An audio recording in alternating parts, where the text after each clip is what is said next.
Mrs बार्कली, आपकी चाय। तुम पागल हो गई हो क्या? तुमने विश्वासघात किया है डेविड। आपकी चाय मैडम। सच नहीं है। किया है। तुम ऐसा कैसे कर सकते हो? आपकी चाय मैडम। तुम पागल मिसेस हो। टेनिंग, मिस्टर बेट्स, जल्दी आइए। क्या हुआ? यहाँ क्या हो रहा है? पता नहीं क्या हो रहा है। मैडम और कर्नल अंदर हैं और ये दरवाजा भी नहीं खुल रहा है। जाओ, मुझे देखने दो। तुम दोनों यहीं रुको। मिसेस बार्कली, मिसेस बार्कली, दरवाजा खोलिए।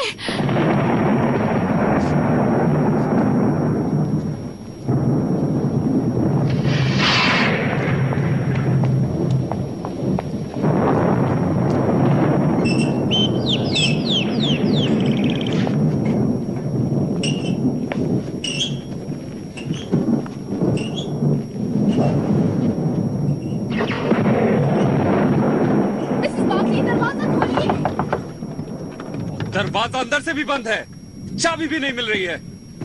मैं डॉक्टर के पास जा रहा हूं और पुलिस को भी बुलाकर लाता हूं।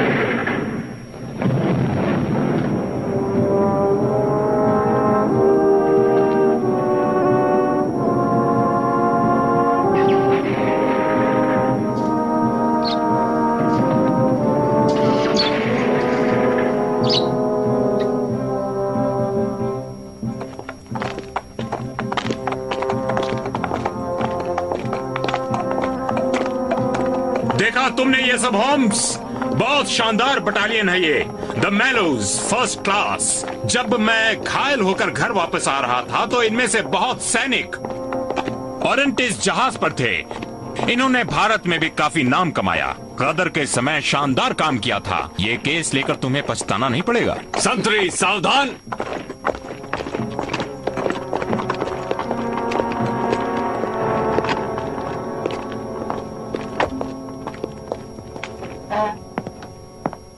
Doctor John Watson, royal Berkshire में मेडिकल ऑफिसर। अब आर्मी से बाहर लोगों का इलाज करता हूँ। Murphy, second in command. हमारे कर्नल की मौत के बाद रॉयल मेलोज का चार्ज कुछ दिनों के लिए मेरे पास है और ये मिस्टर होम्स होंगे।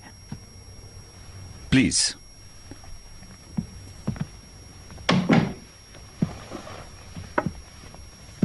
अच्छा हुआ आप दोनों इतनी जल्दी आ गए। ये बड़ी बात नहीं।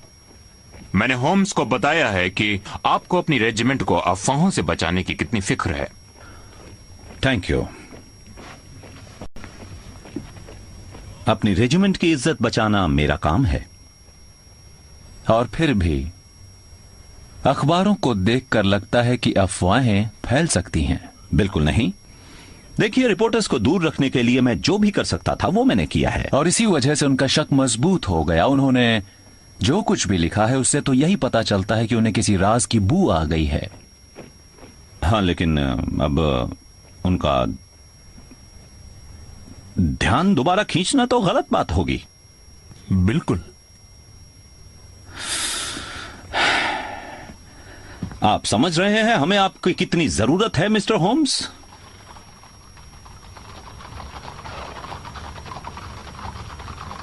तुम क्या कहते हो होम्स? मैं क्या कह सकता हूं? मेजर, आपने मुझे कुछ भी नहीं बताया। मैं यहां अपने दोस्त के कहने पर आया हूं, वो दोस्त जिसे मुझसे ज्यादा सैनिक मामलों में दिलचस्पी है।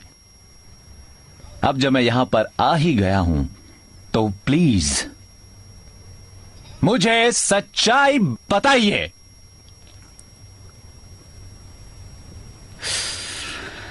इस रेजिमेंट के commanding officer colonel James Barclay परसों रात अपने विला में रात 10 बजे के करीब मरे हुए पाए गए। उनके बैटमैन प्राइवेट बेट्स ने उनकी लाश को सामने के कमरे में देखा। उनके सिर के पिछले हिस्से में करीब 2 इंच लंबा एक गहरा घाव था जो किसी सपाट सतह वाली चीज से भारी वार करने पर हुआ होगा, और लाश के पास ही जमीन पर एक हाथों से तराशी हुई लकड़ी की छड़ी पड़ी थी।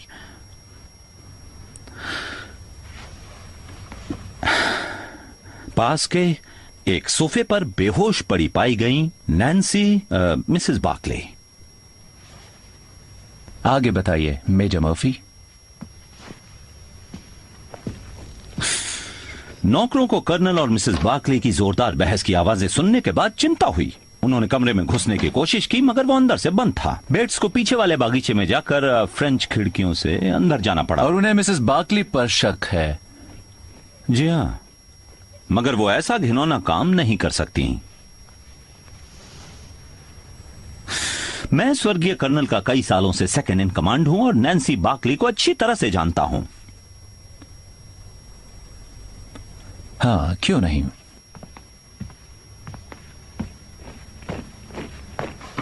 मुझे कर्नल बार्कली के बारे में बताइए, क्या रेजिमेंट में सब लोग उनकी इज्जत करते थे? उनका पिछला रिकॉर्ड देखते हुए तो यही कहा जाएगा। पिछला रिकॉर्ड क्यों? उन्होंने कभी गलत काम किया था? नहीं, मगर रेजिमेंट से बाहर के लोगों को नहीं मालूम कि जिम बार्कली ने अपना करियर उसी रेजिमेंट में एक सिपाही की तरह शुरू किया था। क्या वाकई? एक ही रेजिमेंट में सिपाही से कमांडिंग ऑफिसर तक, ये तो बहुत बड़ी बात है। उन्होंने हिंदुस्तान में गदर के समय जो बहादुरी दिखाई, उसी से उन्हें कमीशन मिला और फिर साल दर साल प्रमोशंस होते गए। बहुत जल्दी, मेरे प्रमोशन से भी जल्दी। बहुत खूब। और शायद इस समय मिसेस बार्कली पुलिस की हिरासत में होंगी। नहीं, ऐसा तो बिल्कुल नहीं है। उनका अस्पताल में इलाज हो रहा है। एक पुलिस कांस्टेबल हर समय वहां रहता है। नैन्सी बार्कली अभी भी एक खूबसूरत औरत है, लेकिन उसे आज से 30 साल पहले हिंदुस्तान में देखना चाहिए था, जब वो एक नौजवान लड़की थी। वो मानो रेजिमेंट की बेटी थी। उनके पिता रेजिमेंट के सार्जेंट मेजर थे। नाम था RSM डिवॉय, और वो किसी भी सिपाही के लिए एक बेहतरीन ससुर हो सकते थे। मुझे याद है कि मेरी कंपनी के सारे लोग उसे गैरिसन की सबसे खूबसूरत लड़की मानते थे। एक जूनियर ऑफिसर होने के नाते मेरा पाला उससे नहीं पड़ा, मगर मैं जानता था कि वो बहुत आकर्षक, जिंदा दिल और मस्त लड़की थी।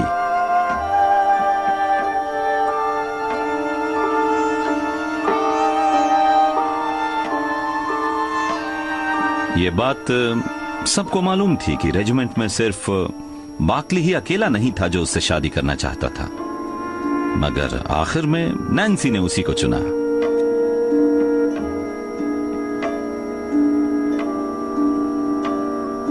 उन्होंने भर्टी में शादी की, जो कानपुर के पास था। शादी के कुछ समय बाद ही 1858 की गर्मियों में गैरिसन की जगह जनरल नील का कॉलम आ गया था, और फिर शादी के कुछ ही दिनों बाद सार्जेंट बार्कली को कमीशन मिल गया, जिसकी सभी को उम्मीद थी। पहले पहल बार्कली के लिए निभाना बहुत मुश्किल हुआ होगा। एक सिपाही जो NCO बन गया, फिर रेजिमेंटल सर्जेंट मेजर की बेटी से शादी हो गई। हाँ, देखिए, शुरू शुरू में तो रैंक्स का फर्क दिखता था, मगर नैन्सी ने सब कुछ बहुत गरिमा और खूबसूरती से निभाया और जल्द ही सबकी चहेती बन गई। बार्कली का करियर फलता फूलता गया। रेजिमेंट हिंदुस्तान से 5 साल पहले वापस आ गई थी। फिर बार्कली को बनाया गया कमांडिंग ऑफिसर। और उनकी शादीशुदा जिंदगी मेरे ख्याल से सही चल रही थी। अब लगता तो ऐसा ही था।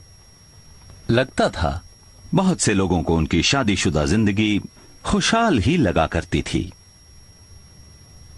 और आपको क्या लगता था, मेजर मर्फी?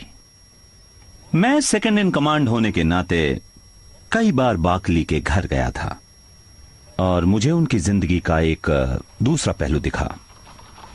सच्चाई आपके स्वर्गीय कमांडर के प्रति आपकी वफादारी से ज्यादा जरूरी है। एक दिन मैं बार्कली के घर खाना खाने गया था। वापस आते समय अचानक मुझे याद आया कि मैं अपना सिगार केस उनके डाइनिंग रूम में छोड़ आया। मैं वापस पहुंचा तो दरवाजा खुला था और उनकी नौकरानी जेन हॉल में ही थी। अच्छा हुआ तुम जगी हो, मैंने अपना सिगार केस मेज पर छोड़ दिया है। शायद अब कर्नल और मिसेस बार्कली सोने चले गए हैं सर। ओह, अब बस भी करो जेम्स। बताओ, कौन है वो? कौन? छोड़ो मुझे, छोड़ो, मुझे दर्द हो रहा है। कहो कि तुम मुझसे प्यार करती हो, मुझसे प्यार करती हो और किसी से नहीं। अगर नहीं करती तो तुमसे शादी क्यों करती? मैं नहीं जानता, कभी कभी मुझे हैरानी होती है।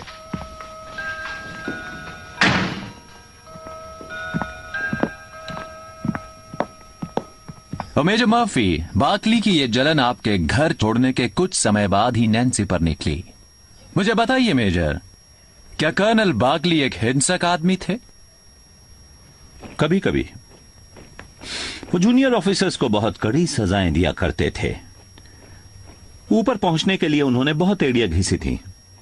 इसके लिए कठोर तो बनना ही पड़ता है। लेकिन उनको ऑफिसर्स के बीच अजीब सा नहीं लगता था? नहीं, मुझे नहीं लगता। लेकिन उन्हें एक बहुत ही अजीब तरह का दुख था। क्वीन के लिए। क्वीन के लिए।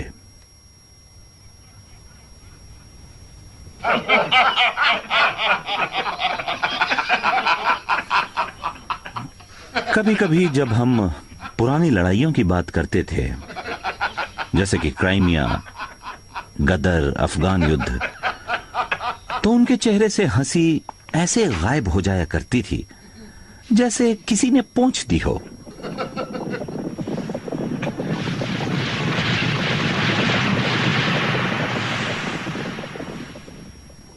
हाँ, लड़ाई में ज्यादा समय रहने से ऐसा हो सकता है।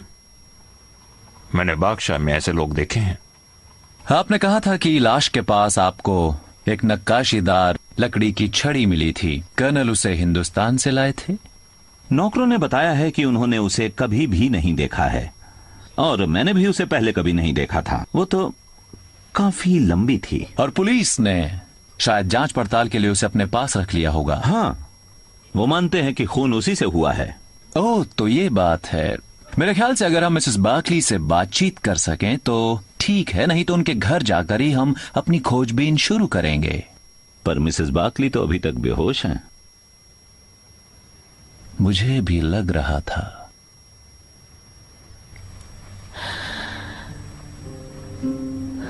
डेविड, डेविड,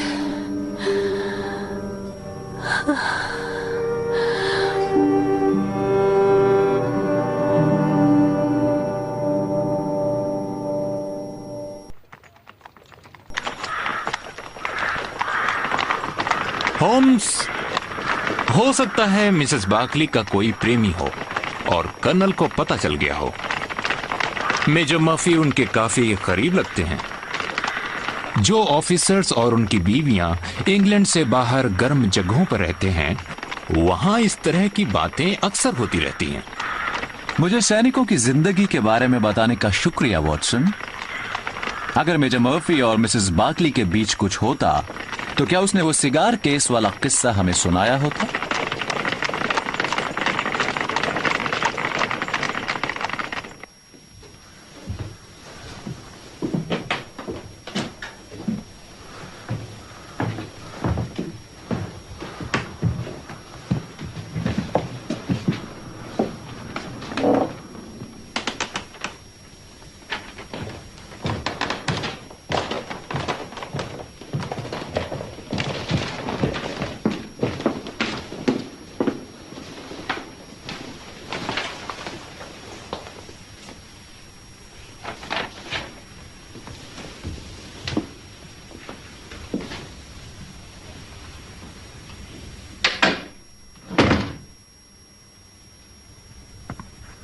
करीब 7:30 बज चुके थे सर, और मैं मेज के पास खड़ी थी। महीने में एक बार मिसेस बाकली शाम को ऑल्डरशॉट के लिए चैरिटी का काम करती हैं।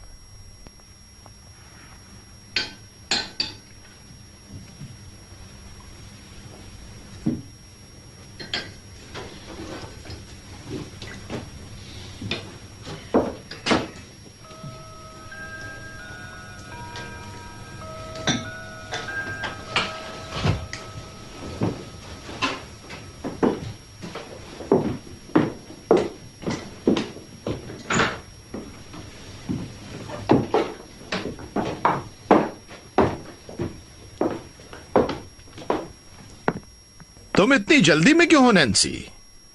असल में पुराने कपड़ों को बांटने का काम 8 बजे शुरू करना है, और मैंने एन मॉरिसन को कहा था कि मैं मिशन हॉल समय से पहुंच जाऊंगी।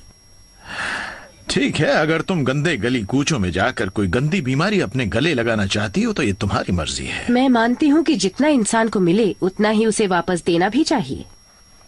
हम पर किस्मत मेहरबान है। दूसरे इतने खुशकिस्मत नहीं हैं। ज्यादा देर मत करना।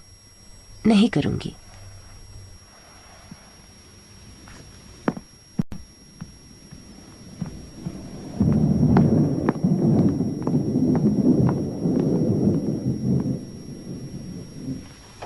मिसेस बाकली शायद 9:15 बजे के करीब लौटी थी सर।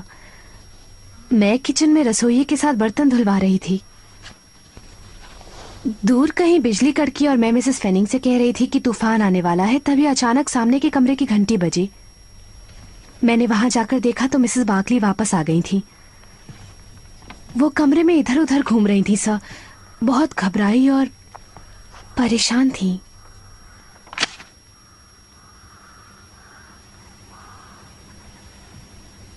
चेहरे का रंग उड़ा हुआ था।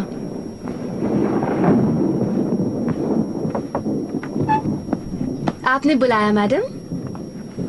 हाँ जेन, मेरे लिए चाय ले आओ जल्दी से। जी जरूर मैडम।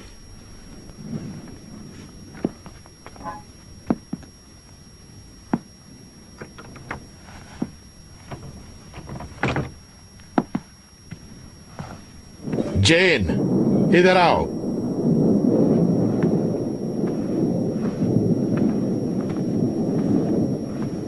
जी सर। बताओ, क्या मिसेस बाकली वापस आ चुकी हैं? जी सर, वो सामने के कमरे में हैं। सामने के कमरे में? जी, मैं उनके लिए चाय लाने वाली थी। चाय? इस समय उसे भला चाय की क्या जरूरत है?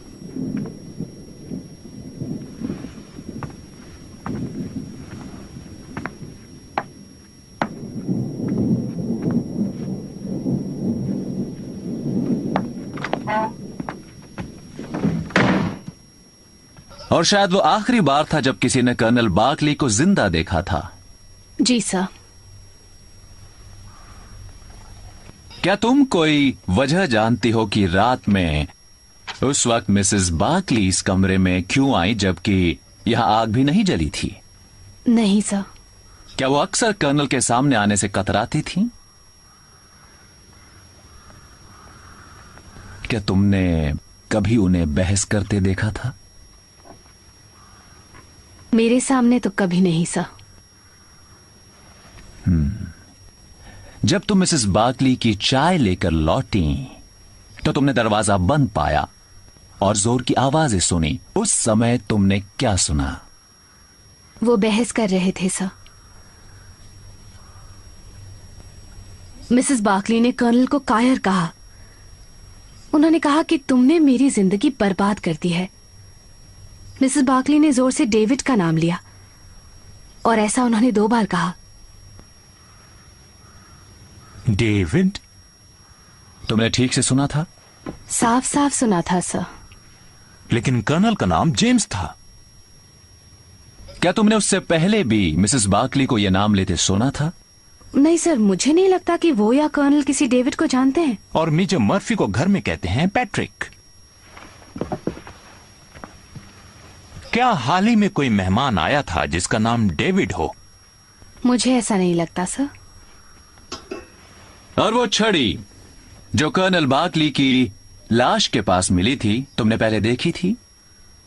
नहीं सर, उनके पास हिंदुस्तान की बहुत सी ट्रॉफियां थी लेकिन कोई छड़ी नहीं थी। क्या तुम्हें पूरा यकीन है मिस स्टीवर्ट? जी सर, मुझे नहीं मालूम वो कहां से आई। थैंक यू, अब तुम जा सकती हो। हाँ, एक बात पूछना तो भूल ही गया। मेजर मर्फी एक बार अपना सिगार केस यहां छोड़ गए थे, क्या वो तुम्हें मिला? हाँ सर।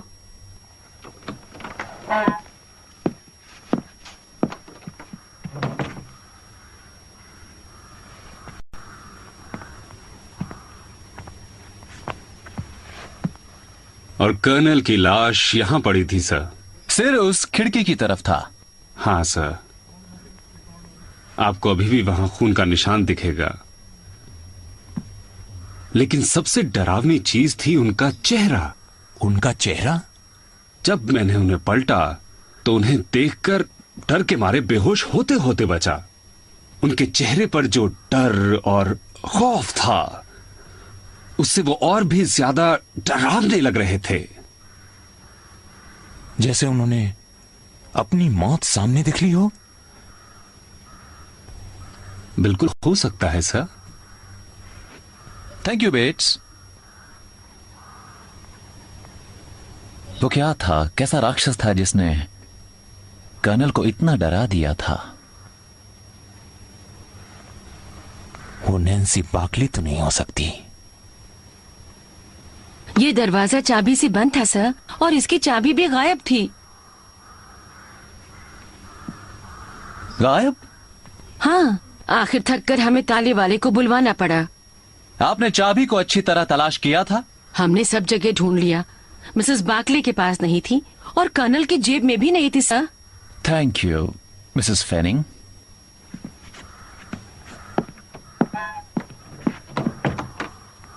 वॉटसन, अगर चाबी दरवाजे में नहीं थी और कर्नल या मिसेस बाकली के पास भी नहीं थी, तो फिर? तब तो जरूर कोई तीसरा आदमी रहा होगा। बिल्कुल ठीक, जो या तो उस खिड़की से आया या फिर बाहर गया होगा।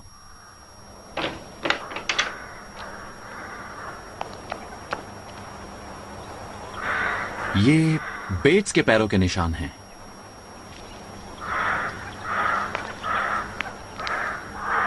ये किसी और के पैरों के निशान हैं। कोई आदमी हाल ही में इस बगीचे से गया है। निशान साफ दिखाई दे रहे हैं।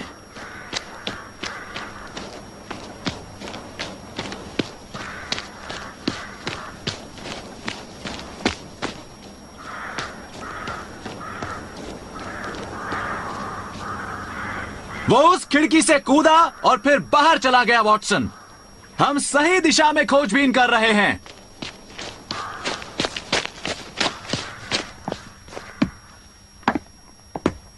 वॉटसन, जरा ये देखो, हमारे मेहमान का एक अनोखा दोस्त भी था। कोई कुत्ता हो सकता है। कभी सुना है कुत्तों का पर्दे पर चढ़ना?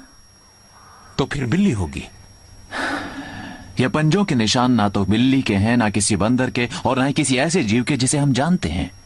पिछले पैरों से लेकर अगले पैरों तक की दूरी है 15 इंच। इसमें गर्दन और सिर की लंबाई जोड़ लें तो ये जीव बन जाएगा करीब 2 फुट लंबा, और अगर दुम हो तो उससे भी ज्यादा। उसके कदमों के बीच की दूरी अजीब है। ये बताती है कि उसका शरीर लंबा था और टांगें छोटी, कुछ स्ट्रोट या विजल जैसा।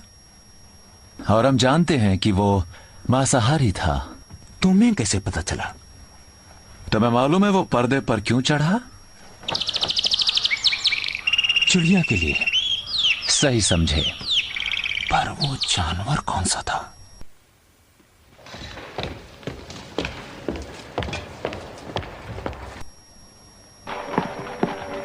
मुझसे मत पूछो, नहीं बता सकती। मैं अपने दोस्त को धोखा नहीं दूंगी, प्लीज मुझसे मत पूछिए।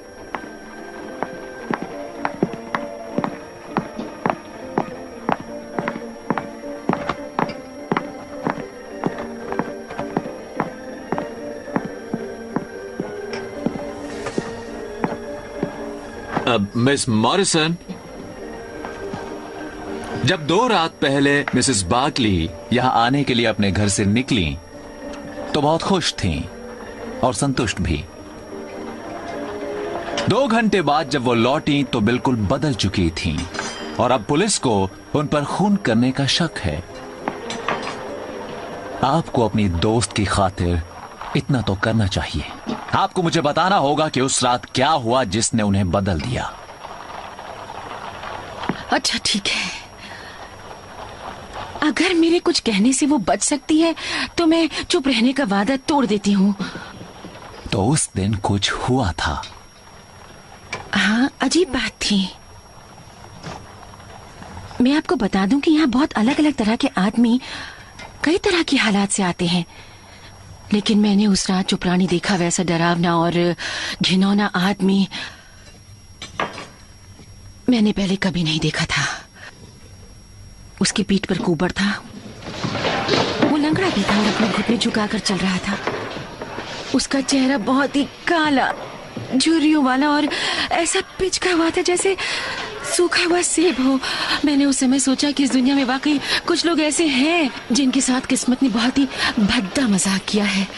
वो और भी डरावना और अजीब इसलिए भी लग रहा था क्योंकि उसने एशियाई कपड़े पहने हुए थे।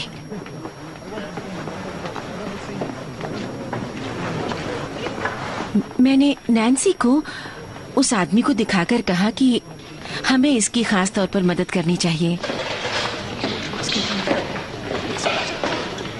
नैन्सी उस शाम वाकई अच्छे मूड में थी और मैंने देखा कि वो उस आदमी की तरफ पूछने के लिए गई कि क्या उसे मदद चाहिए।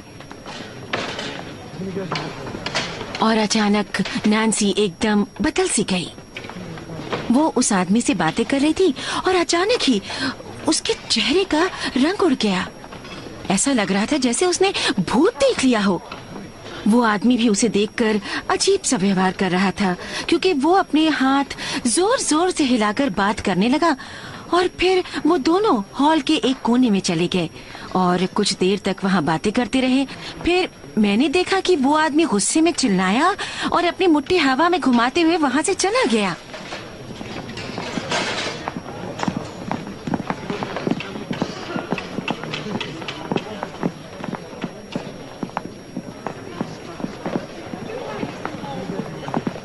नैन्सी, तुम्हें क्या हुआ? तुम ठीक तो हो? वो अभागा आदमी कौन था?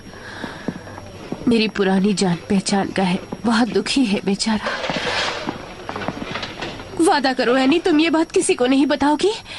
वादा करो। हाँ हाँ, क्यों नहीं, अगर तुम चाहती हो। शुक्रिया। और कौन था वो आदमी? मैंने सोचा था आप यही पूछेंगे। इस अजीब सी घटना के बाद नैन्सी चली गई। जाहिर है मैंने उसके बाद दूसरे लोगों से पूछताछ की। इतने अजीब तरह के प्राणी ने दूसरों का ध्यान भी खींचा था। लगता है वो पुराना सैनिक था जो हाल ही में हिंदुस्तान से लौटा था। किसी को उसके बारे में कुछ नहीं मालूम सिवाय इसके कि वो सैनिकों का दिल बहलाता है और जादू का खेल दिखाकर पैसे कमाता है। और तुमने इस बारे में पुलिस को कुछ बताया है? बिल्कुल भी नहीं। वादा करना, वादा निभाना है। जी हाँ, बिल्कुल। Thank you miss Morrison.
वो रहा हमारे घुसपैठिए का 4 पैरों वाला साथी। ये तो नेवला है। लगता है हमारी तलाश पूरी हो गई।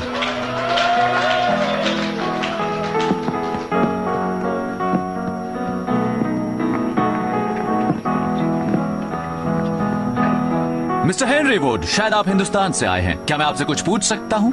किस बारे में? कर्नल जेम्स बार्कली की मौत के छोटे से मामले के बारे में।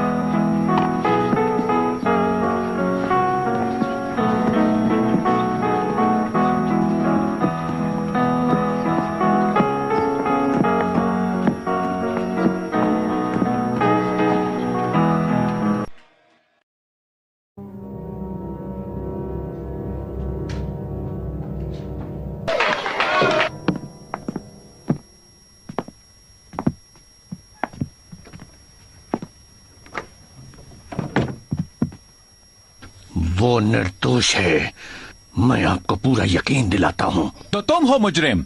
नहीं, मैं मुजरिम नहीं हूं। तो कर्नल को किसने मारा, बताओ। ये तो उसकी किस्मत में लिखा था। उसने बहुत बुरा काम किया था। सब कुछ साफ साफ बताओ। कसम से, अगर मैंने उसकी खोपड़ी तोड़ी होती जैसा मैं करना चाहता था तो उसका वही हश्र करता।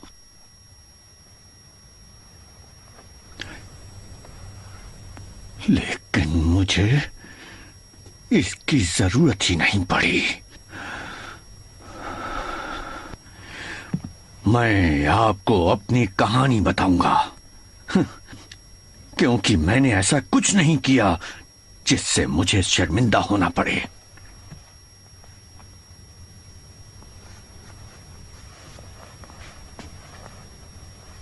आप मुझे देख रहे हैं, एक कुबड़ और इन मुड़ी हुई पसलियों के साथ। लेकिन एक समय था जब corporal Henry Wood royal Mallows regiment की शान हुआ करता था। उस समय तुम कर्नल बार्कली के रेजिमेंट में थे? हाँ, लेकिन तब वो सार्जेंट जिन बार्कली था।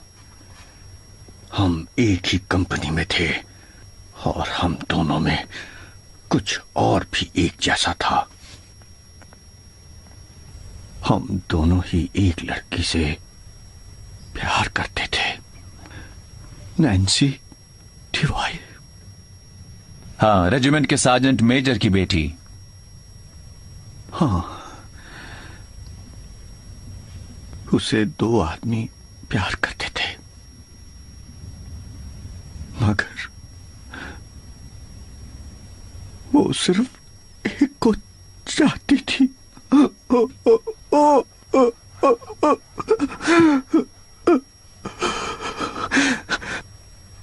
आप लोग मुझ पर हंसेंगे जब आप अपने सामने बैठे इस डरावने से आदमी को ये कहते हुए सुनेंगे कि नैन्सी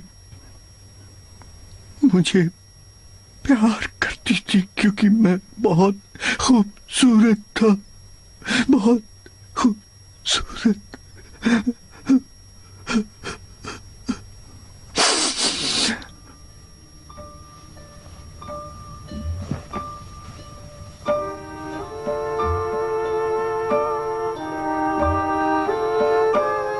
वो मुझसे ही प्यार करती थी,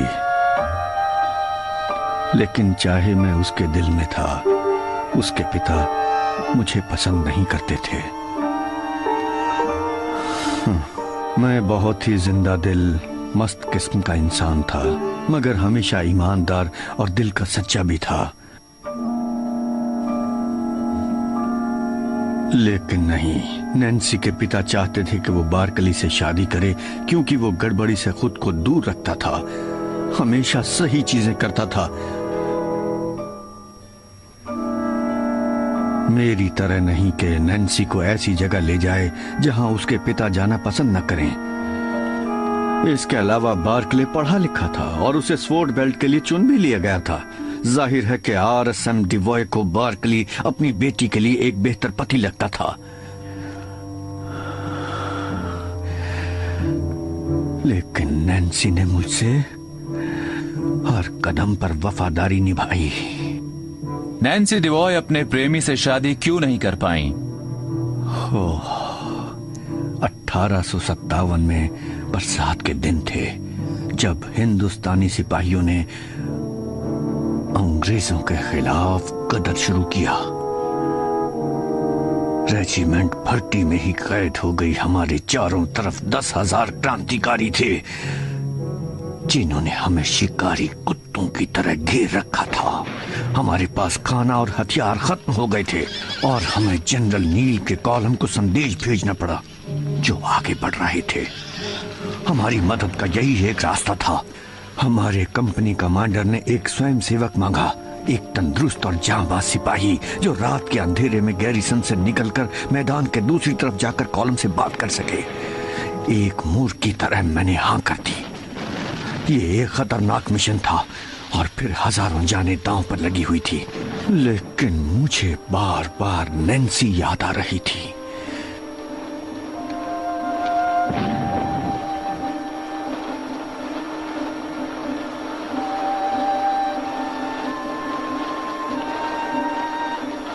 नैन्सी डिवॉय, वो लड़की जिससे मैं प्यार करता था और जो मेरे बदन में हमेशा जिंदगी की सांस फूंकती थी, उससे विदा लेना मेरे लिए बहुत मुश्किल काम था।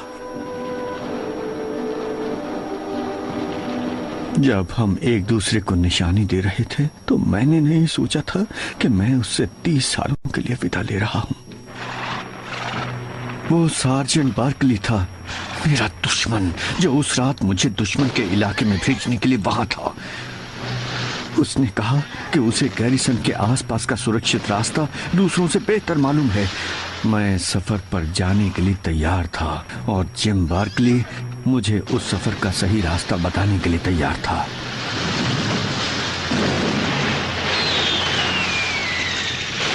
फिर 10 बजे के बाद अपने साथियों की हिफाजत के साथ मैं निकल पड़ा।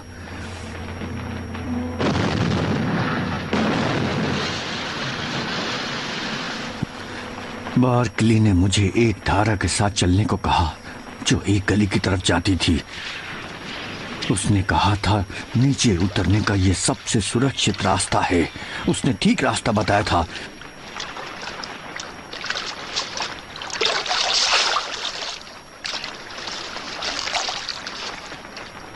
मुझे विद्रोहियों के तंबू की आग और रोशनी दिख रही थी, लेकिन मैं उनके संतरियों की नजरों से बचता बचाता झुकता हुआ बढ़ता रहा और मैंने सोचा कि मैं बच गया हूं।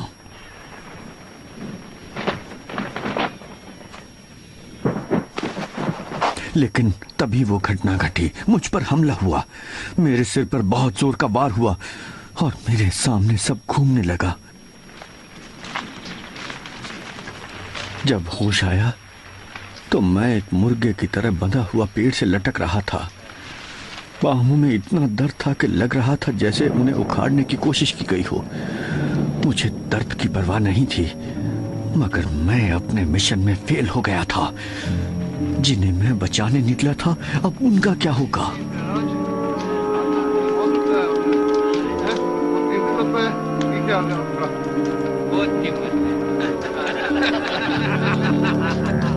लेकिन मुझे सबसे बड़ा धक्का तब लगा जब मैंने विद्रोहियों की कुछ कुछ बातें समझी। मुझे इतना तो समझ में आ गया था कि मेरे साथ धोखा हुआ था। जिस आदमी ने मुझे रास्तों के बारे में बताया था वो दुश्मन से मिला हुआ था। बार्कली ने मेरी प्रेमिका को पाने के लिए मुझे फंसा दिया था।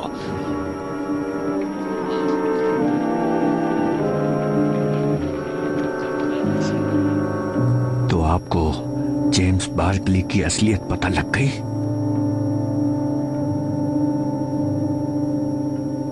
हाँ, बाद में पता चला कि जनरल नील का कॉलम हमारी तरफ ही आ रहा था। विद्रोही भाग रहे थे, वो मुझे अपने साथ ले गए। यातनाएं दी गई, भागना चाहा, फिर यातनाएं मिली। हाँ, और कई सालों के बाद मुझे एक गोरा चेहरा दिखाई दिया।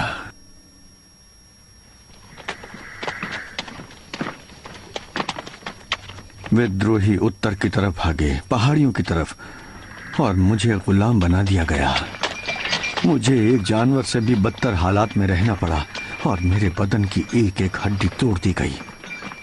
कभी कभी मेरा मन करता कि वो मुझे मार ही दें, मगर जिस आदमी ने मेरी जिंदगी बर्बाद कर दी थी, उसके लिए नफरत और बदले की आग ने मेरे जीने की उम्मीद को जगाए रखा।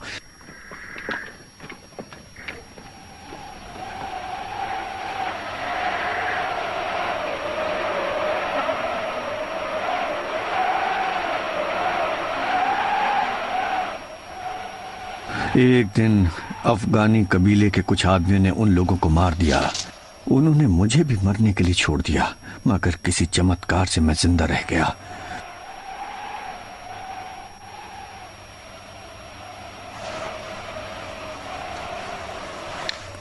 मुझे यातना देने वालों का खात्मा हो गया था, मगर बार्कली मेरी पहुंच से बाहर था। और नैन्सी का क्या हुआ? मुझे नहीं पता था कि वो जिंदा है या मुर्दा। मैं पंजाब में भटकता रहा और पंजाबियों के साथ रहा। सड़क पर घूमने वाले जादूगरों से मैंने जादू सीखकर पैसे कमाना शुरू कर दिया। मेरे लिए आखिर अब बचा ही क्या था? एक लूला लंगड़ा जहाज में बैठकर इंग्लैंड जाता और अपनी रेजिमेंट के दोस्तों के सामने जाकर क्या कहता। यहाँ तक कि जिम बार्कली से बदला लेने की इच्छा ने भी मुझे हिम्मत नहीं दी। क्यों? मैं सच बात बताता हूँ। मैं चाहता था कि मेरी नैन्सी और मेरे रॉयल मेलोस के पुराने दोस्त यही समझें कि हेनरी वुड एक हीरो की मौत मरा है, ना कि उसे एक इंसान की बजाय एक चिंपांजी की तरह जमीन पर रेंगता हुआ देखें। मगर तुम वापस लौटे और ऑल्डरशॉट में ही, जहां तुम्हारी पुरानी रेजिमेंट थी। किस लिए? मैं मरने से पहले अपना पुराना शहर देखना चाहता था, इसलिए मैंने किसी तरह पैसे जोड़े और वापस आ गया।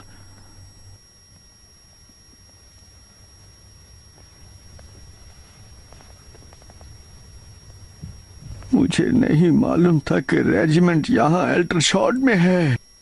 मैं तो सैनिकों का साथ चाहता था। मैं उनके बीच जाकर उनका मनोरंजन करके अपने लिए पैसे कमा सकता था। मैं अब बार्कली को नहीं मारना चाहता था।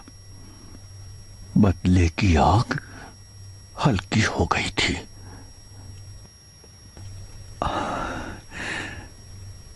जब तक मैंने नैन्सी को नहीं देखा।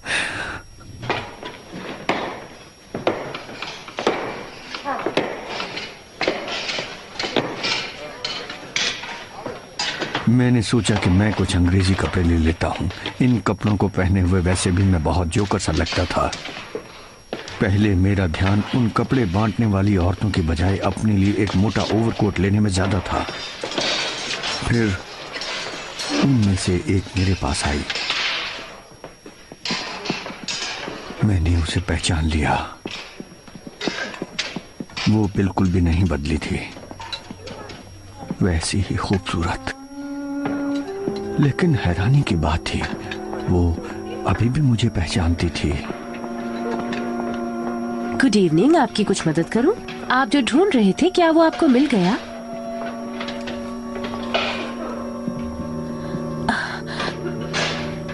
माफ कीजिए, मुझे लगा। नैन्सी, ये मैं ही हूं। हैरी, मुझे डरो मत। मुझे लगा तुम 30 साल पहले मर चुके हो। मर ही गया होता तो तुम मुझे ऐसी हालत में कभी नहीं देखती।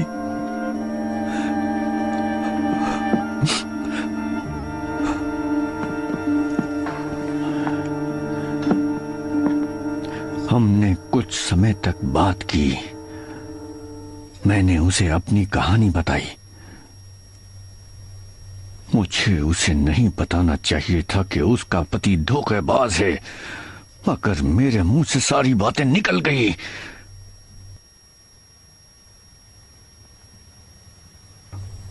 मेरी बातों का उस पर जो असर हुआ,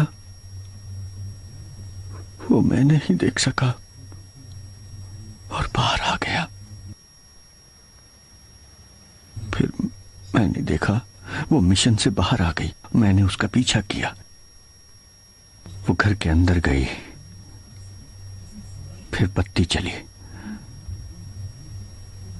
मैंने देखा वो कुर्सी पर बैठी थी और फिर बार्कली कमरे में आया। जेम्स, तुमसे कुछ बात करनी है। तुम दरवाजा बंद क्यों कर रहे हो? मैंने कहा था देर मत करना। तुम किसी के साथ मुझे थी? तुमसे बात करनी है। जितना पूछा गया उतना जवाब दो। तुम्हें मेरी बात सुननी पड़ेगी। क्या? तुमने मुझसे ये बात क्यों छुपाई? कौन सी बात? तुमने मेरी जिंदगी बर्बाद कर दी। पिछले 30 साल, पूरे 30 साल। तुम ऐसा कैसे कर सकते हो? बहुत बुरा किया तुमने। मुझे नफरत है तुमसे, नफरत है, नफरत है। चुप हो जाओ। उसे नैन्सी पर हाथ उठाते देखकर मैं गुस्से से पागल हो गया। मेरी नफरत वापस आ गई। तुमने विश्वासघात किया डेविड, तुमने धोखा दिया।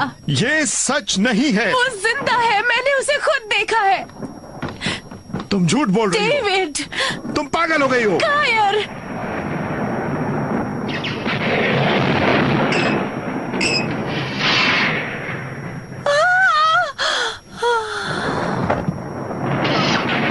मैंने किसी आदमी को पहले कभी इतना डरा हुआ नहीं देखा था। मैंने उसके चेहरे पर साफ साफ मौत देखी। मुझे देखते ही जैसे उसके शर्मिंदा दिल पर मानो गोली चल गई थी।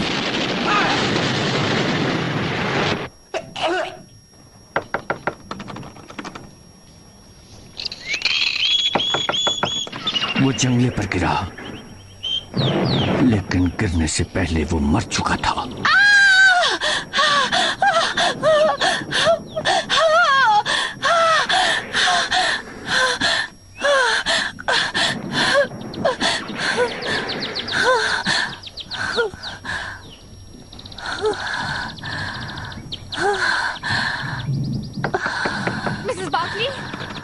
मिसेस बार्कली, दरवाजा खोलिए।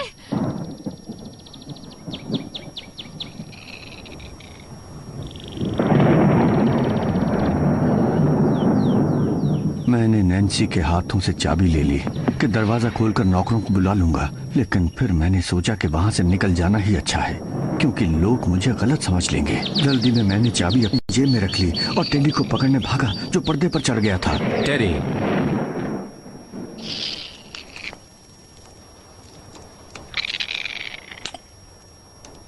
तो कर्नल की मौत जमीन पर गिरने से पहले ही हो चुकी थी। सदमे से दिमाग की नस फट गई होगी। मिस्टर वुड, अगर शव परीक्षक ने भी यही फैसला किया तो मिसेस बार्कली नैन्सी छोड़ दी जाएंगी। मुझे यकीन है कि आप पुलिस के सामने अपनी यही कहानी दोहरा पाएंगे अगर जरूरत पड़ी तो। मिस्टर होम्स, नैन्सी कैसी है? वो हॉस्पिटल में हैं और मेरा मानना है कि थोड़े ही दिनों में वो ठीक हो जाएंगी। ईश्वर का शुक्र है।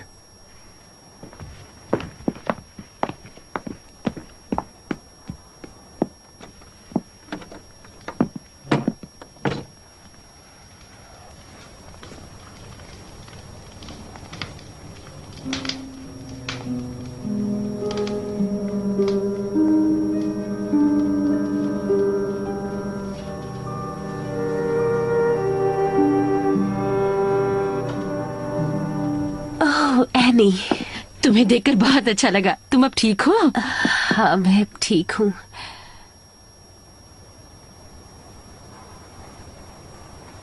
होम्स, सिर्फ एक बात मुझे समझ में नहीं आई। अगर कर्नल का नाम जेम्स था और वुड को कहते थे हेनरी या हैरी, तो फिर ये डेविड किसका नाम है? वॉटसन, अगर मैं उतना ही चालाक और तेज होता जितना तुम मुझे दूसरों के सामने दिखाते हो, तो डेविड नाम सुनते ही मुझे पूरी कहानी पता चल जानी चाहिए थी। दरअसल डेविड इस केस में धिक्कारने के तौर पर इस्तेमाल किया गया है। धिक्कारने? तुम्हें याद होगा कि कैसे किंग डेविड ने हिटाइट यूराया को लड़ाई में मरने के लिए भेजा था ताकि वो उसकी प्रेमिका बाथशीबा को हथिया ले। मेरे ख्याल से तुम्हें यह कहानी सैमुअल की पहली या दूसरी किताब में मिल जाएगी। वैसे इस समय मुझे कुछ याद नहीं है।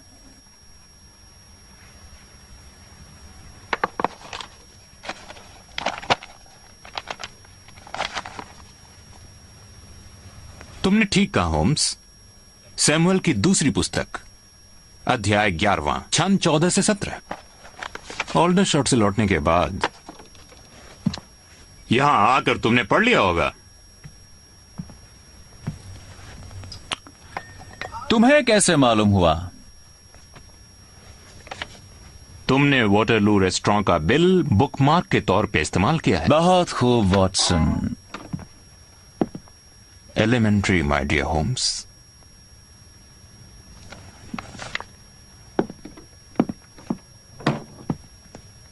Good night Holmes.